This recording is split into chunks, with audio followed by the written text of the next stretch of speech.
Хашим Таксыр мына дүйнө жүзүндө эң көп өлүм жетим адамдардын арасында жүрөк анан кан тамыр ооруларынан болуп атат да. Анан бул жүрөк оору деген медицина кандай түшүндүрөт? Сиз кандай түшүндүрөсүз? Мисалы үчүн жүрөк бул аябай чоң тема. Эми ушуну өзүңүздүн көз карашыңыз боюнча кетсек. Эми биз суроо маанилүү суроолордун бири бул медицинада жүрөк оорусунун патологиялары толук диагностикасы аныкталып, такталып, анан иштелип чыккан да, диагностикасы иштелип чыккан. Бирок диагностикада дагы кемчиликтер бар. Ошо кемчиликтер мага сөз арасында айтып беремин. Анан дарылоосу да иштелип чыккан, бирок дарылоосу да кемчилик көп.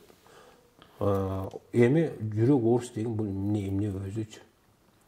Жүрөк оорусу деген жүрөктүн өзү булчуң ткандары өзүнүн нормасында, өзүнүн ритминде иштөөсү бузулган учурун айтат да.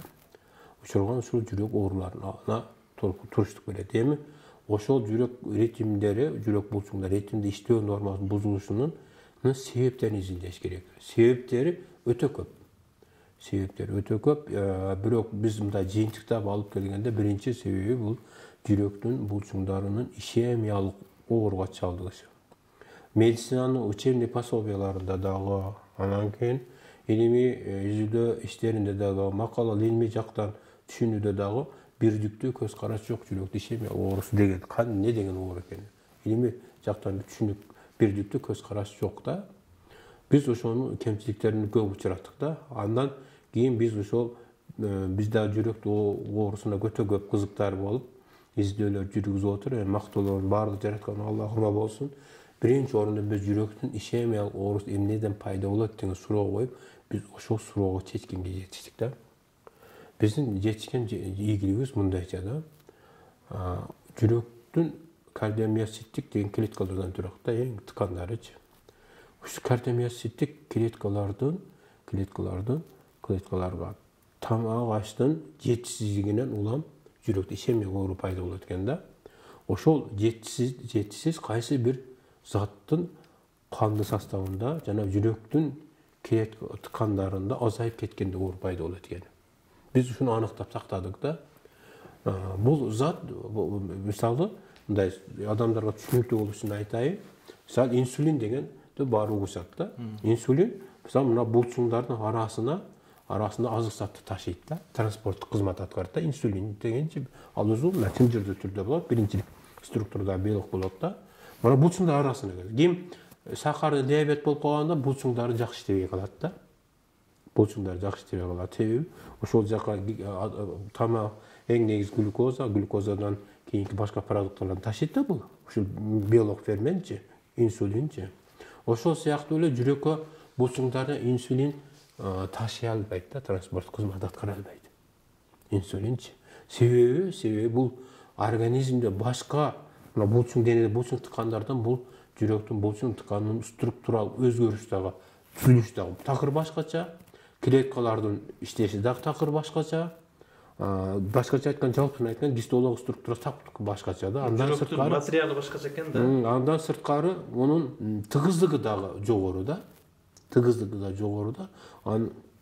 Ошондуктан бул жерде жүрөктүн ошол клеткаларына керектүү болгон аз зат инсулин ташый албайт. Такыр башка зат ташыйт. Бул заттарды негизинен биологиялык активдүү заттар деп аталат. Биз ошол биология активдүү заттарды ташый турганын аныктап тактадык да. Албетте буну биз лабораторияда, химиялык эксперимент, цитологиялык, гистология негизи аныктоо мүмкүнчүлүгү жок. Себеби анда бизде лаборатория жок да. Биз ошол теориялык жактан үйрөнүп отуруп, анан кийин ошонун биохимиялык процесстерини, ошонун процесси молекулярный биологиялык бул деңгээлде изилдеп отуруп, анан кийин биз ушуну инсулин эмес, биология активдүү заттарга кирген заттар ташыйт деген жыйынтыкка келдик да. Анан биз ошол заттарды кармаган дарылар жасап туруп, ишемиялык оорусу бар адамдарга бергенде, ал оорудан жүрөктүн толук оорусунан кутулуп кетти. Бул биринчи биздин жетишкендигибиз. Ekinci bir жетişkenligimiz biz жүрек мәселесі боюнча жүректің қаптап тұрған канардык жана кан тамырларды biz тазалай турган метод иштеп чыктык.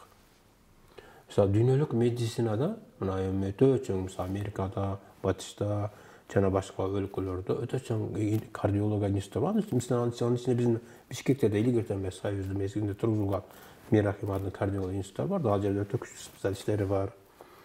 Ушул дүйнөлүк практикада кан тамыр тазалоо деген маселе чечилген эмес. Анын ичинде жүрөктүн кан тамырларында тазалоо системасы иштелип чыккан эмес да. Мына ошол биздин мактоолордун баардыгы жараткан Аллах авалам бар. Бул илимди Алла берген илим да бул. Эми мен мисалы бир көрүп атасың мени көрүп жүрөсүң, тааныйсың, билесиң. Алла ушундай илим берген экен, ушул кан тамыр тазалаткан маселени чечтик да биз. Ошондуктан жүрөктүн кан тамырынын кайсы бөлүгүндө болбосун, биз толук дарылоо тазалап чыгуу ийгилине жетиштик да.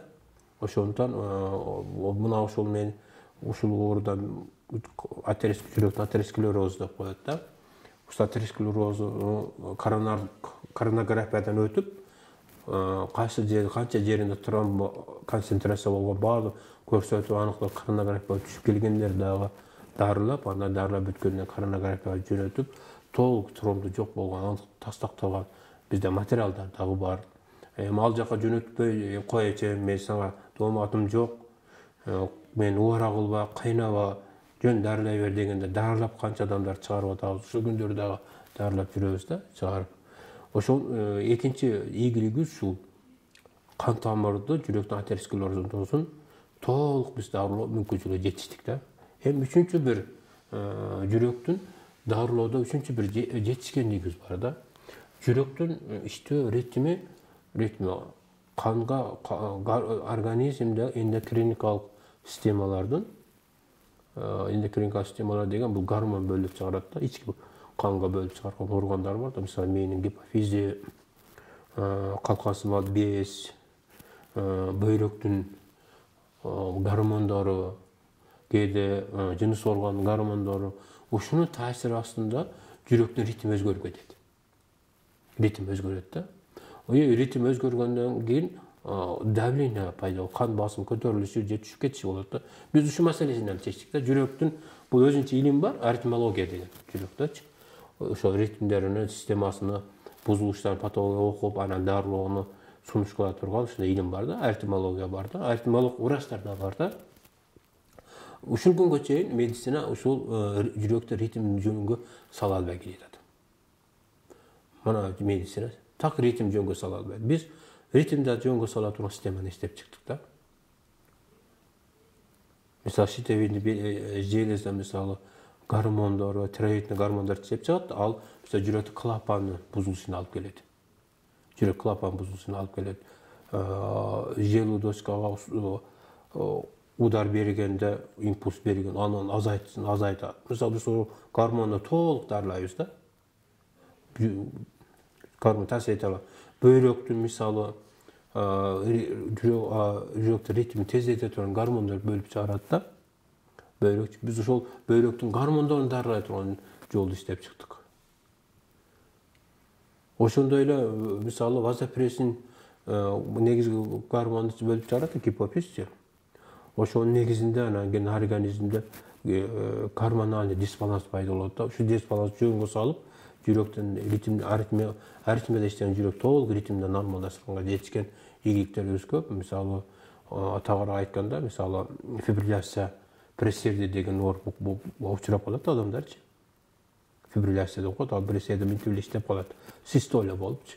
Желудочка адамда систоля болуп иштеп калат. Систоля деген айланасында эле периферияга кан айдай албай калат жүрөкчү. Биз ошолордун оор баскычтардан бери айдап, оңдоп, дарылап кеткен күнүбүз болду. Ошонун дарылоо системасы дагы бар, иштелип чыккан. Ошону Кудайым буйруп, насип кылган болсо, ошол жылы ошол жүрөк дарылоонун протоколун иштеп бүтүрөйүн деп атам. Каалаган кызыккандуу врачтар болсо бүткөндөн кийин берем. Каалаган кызыккандар болсо адамдар дарылоо көрсөтүп берем. Түшүндүрүп берем. Бул эмне экенинчи. Андан эми төртүнчү бир оорусу бар да. Төртүнчү бир оорусу Bul miyokardit siýakdy, anan keyin kardioskleroz siýakdy jürekde eň ogır dartyny alyp kele durgan ogurlar bardy. Bul ogurlardy negizinden mikroorganizmler kozgop çygat da. Mikroorganizm misaly stafilokok, streptokok,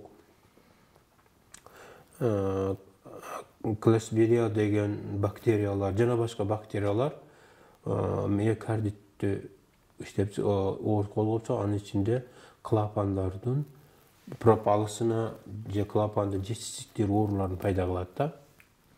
Biz de şonun üstünden dağı akırkı mezgilde bir top işleri jasap, uşul gündörü dağı jirgizip otabız. Uşul var. Miyokardit oğursa toluk ayak meselesini. Bunda da öte çoğun jetsizkenlikleri öz var.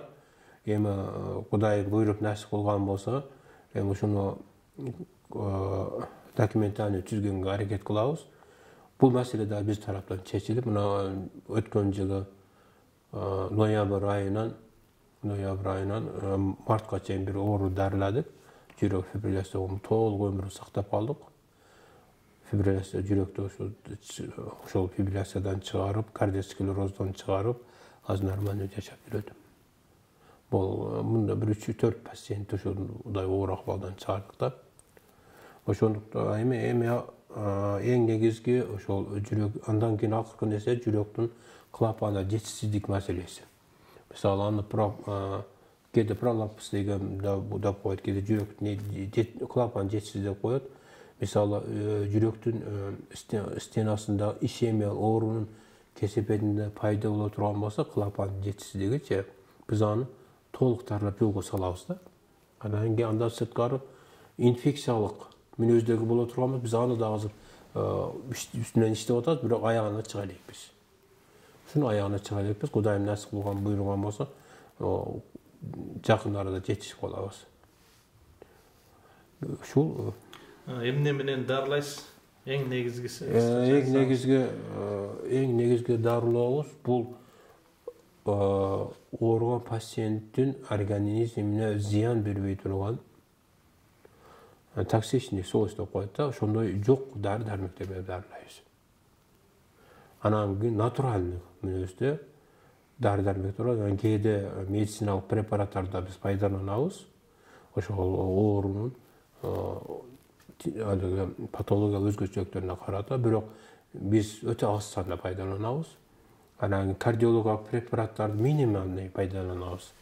Anan biz darylap ötkenden pasientler hiç kanday stimul bere turan jürekge dary-darmeklersiz ele yaşayt. Aýdyp baým 10 000den aşyk adam yaşap jüret hazır. Bayağı medisinalyk preparatlar jok ele yaşaýberet. Stimul bere turan preparatsız ele yaşap jüret da. Yaşaýberet. Oşunu ofissialдуу medisinada işlegen wraçlarga bir aýtyp gördüňizmi?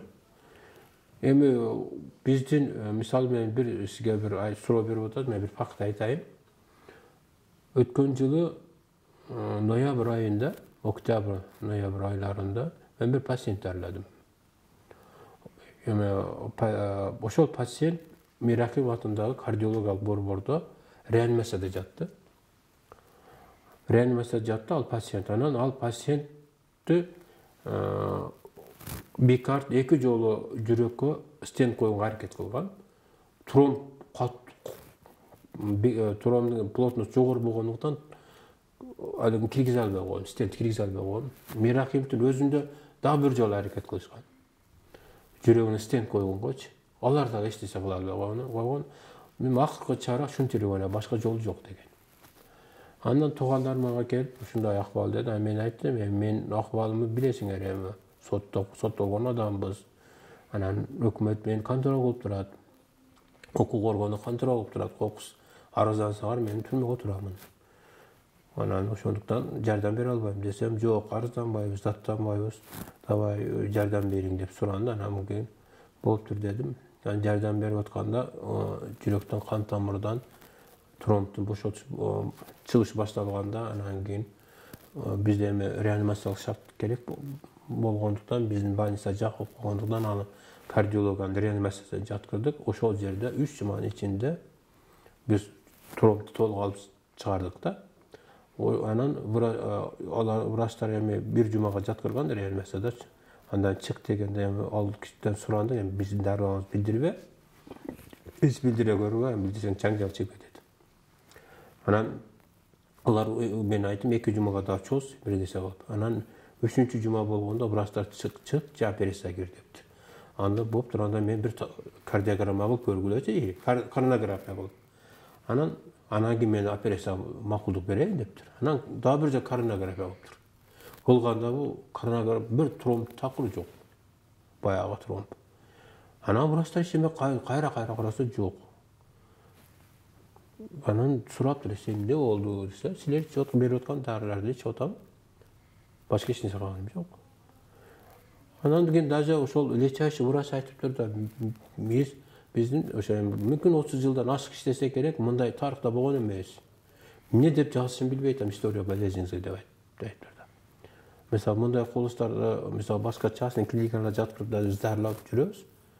Эми мына мисалы врачтар илимге кызыга турган болсо, мен жүрөктү дарылап атканымы бардык врачтар билет. Ошол киши жашап жүрөт анан? Жашап жүрөт. Без поддержка лекарстволор жашап жүрөт. Без поддержка лекарстволор жашап жүрөт. Менде бүт анализдери бар, кардиограммасы бар, коронографиясы бар, после бардыгы бар. Менде бар. Архивимде турат, компьютерде. Мисалы, врачтар кызыкпайт да. Мен врачтар жамандаганда болбойт. Врач өзүнүн пациенттин сакай печине кызыкпайт. Министр тарабынан жазылган протоколду аткарат болду. Пациент кандай жашайт, эмне болду. Даже ошол врач өзүнө, жана оорусса да ошондой мамиле кылат. Bir тууганы баласы оорусса да ошондой мамиле кылат да. Башкача айтканда, манкурт болуп калганда. Башка жолун издебейт. Издебейт. Кызыкпайт да, издебейт дагы. Эмесен биз канча жылдан бери жүрөк дарылайбыз. Бир да врач укпайт дейсиңер, пациенттер барып айтып жүрөт да. Намыстан тескеринче мени шарлатан деп мыскылдап, мазакташат да. Эми ким өздөрүнө зыян болуп атат. Аны кесепетине элге зыян болуп атат да. Эми жыйынтыктасак, ушу жүрөктү элдик медицина менен дарыласа болот экен да. Бул жерде туура түшүнүш керек да. Элдик медицина дегендечи, мисалы эртең эле табыптар менен жүрөк дарылайм деп чыгышы мүмкүн да. Туурабы? Мен алар иштарды кылбайм. Биздин кылган ишибиздин илимий негизи бар. Илимий негизде негиздеп туруп, анан кийин биз дарылоо методун иштеп чыгабыз. Дарылоо метод. Анан биз аны дарылоо учурунда пациент эмне болуп өзгөрүп атат, бүт запистерге деп турабыз. Ал эми анын үчүн биз канча жылдык билим алабыз. Анан мен сөзүм угуп, анан табыптар жүрөк ооруган дечи кел деп дары берип каза кылып коюшу мүмкүн. Ошондуктан элдик медицина десек жаңылышып калабыз. Бул ушул да официалдуу медицина, бирок буга альтернативный система да. Булчу мананда жолу бар деп альтернатива болгон. Конкуренциялык шарт түзүлүп атат да. Эми булар эгерде илимге кызыккан адам болсо, текеберленбестен келсе мен көрсөтүп беребем, мынандай дарылайбыз деп. Текеберленет да. Рахмат. Жакшы кеп болду. Ишиңизге ийгилик. Мындан ары да көп бейтаптарды айыктыра бериңиз. Рахмат, силерге дагы Кудайым тынччылык, аман эсенчилик берсин.